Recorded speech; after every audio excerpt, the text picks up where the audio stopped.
Bonjour à tous et à tous, on se retrouve pour une nouvelle vidéo, un nouvel Instant Geek. Ça faisait longtemps, je reviens de ma pause d'Instant Geek, enfin après quelques mois.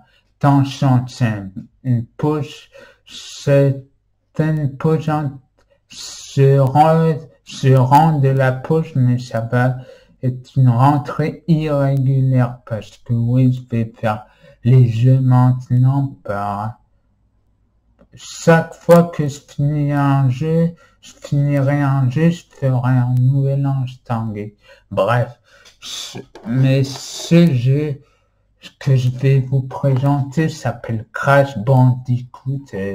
Certains vous connaissent ce Crash Bandicoot. Attention, c'est Crash Bandicoot et la vengeance du Cortex. C'est pas du tout un Crash Bandicoot au hasard que je vais vous expliquer. Alors, ce Crash Bandicoot, pour la présentation, il est sorti sur PlayStation 2, pas uniquement, il est sorti sur d'autres consoles comme Xbox ou GameCube. À l'époque c'était la console de Nintendo. Et voilà, c'est un jeu sorti sur PS2 en 2001, le 23 novembre 2001 en Europe. C'est un jeu qui a été développé par Traverse Tales et édité par Universal Interactive Studios. C'est un jeu d'aventure, un jeu de plateforme. Bon, et c'est fini la présentation, je passe désormais au gameplay. Alors le début du gameplay est un peu similaire à Kiriko et les bêtes sauvages. Tout dans le premier temps, on a des niveaux par jaune, plein de niveaux par jaune. On a de la jaune 1, jaune 2, jaune 3, jaune 4, on a, et quand on entre dans une zone, on va au premier niveau, et là, on se fait téléport. Et là, une soucoupe volante nous vient téléporter juste au premier niveau, et on fait le niveau, la première aventure du jeu, le premier niveau du jeu, et voilà. Au fil du niveau, il y a de l'aventure, mais aussi des caisses, comme les 102 Dalmatiens. Excusez-moi, c'est comme ça. Bref, des caisses comme les 102 Dalmatiens, on trouve pas possible des siens, mais on se trouve des pommes, on ramasse des pommes comparé aux autres jeux, et si on peut ramasser des vies, des fois il nous donne gratuit les vies. Le jeu nous donne gratuit des vies, nous donne au hasard. Pour moi, j'ai trouvé qu'il nous donnait au hasard des vies comme ça, et à la fin du niveau, on récupère le fameux gemme, un gemme qui est comme, non pas un gemme, un cristaux, pas le cristaux vert comme des Sims, comme le jeu des Sims, c'est un cristaux violet, c'est un cristaux. On fait ça à tout le niveau, et voilà, et puis arrive ce qui arriva en boss.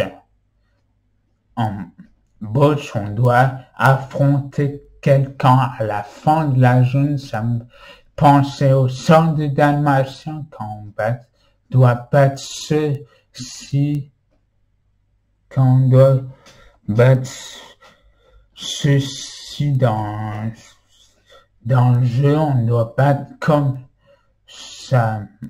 Bon, le gameplay est fini, passons à la conclusion.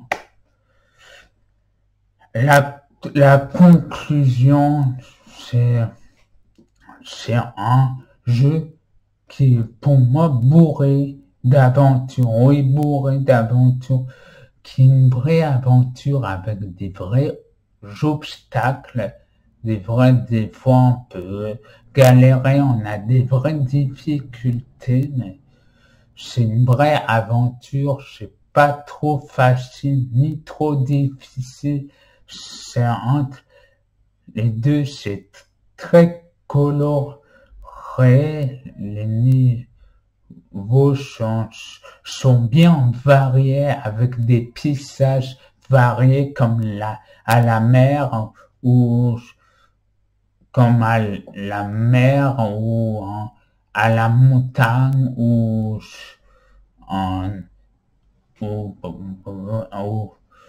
sous l'eau. Il y a même des niveaux sous l'eau.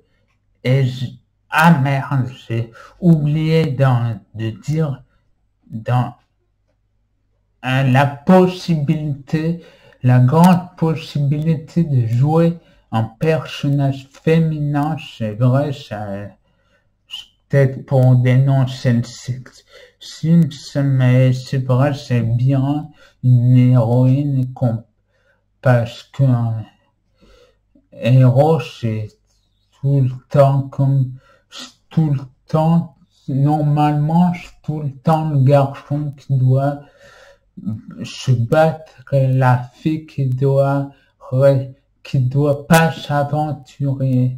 Ça, c'est injuste. Ça, mais là, il n'y a pas, on peut jouer sa sœur, on peut jouer Crash, mais aussi sa sœur.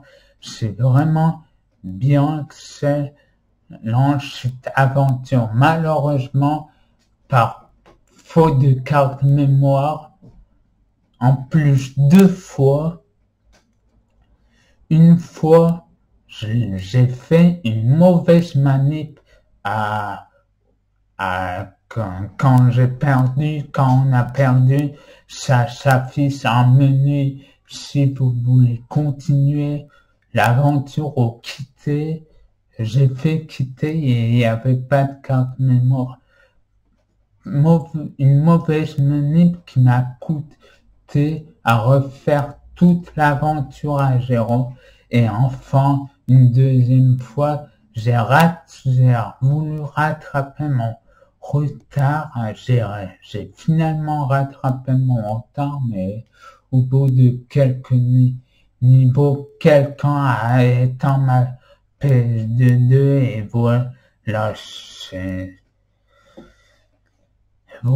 j'ai décidé de ne pas poursuivre, j'ai décidé d'abandonner. Mais en vrai, il est bien un temps d'attente quand même un peu long, je trouve. Je trouve un peu long quand même le temps d'attente en tous les niveaux. Je trouve un peu long, mais voilà. J'espère que cette vidéo, cet instant geek vous aura plu. J'espère que le guillemets retour vous aura plu. On se dit la prochaine fois pour un prochain instant geek quand je finirai un autre jeu. Bon, je vous dis à bientôt et bye bye, ciao les gens.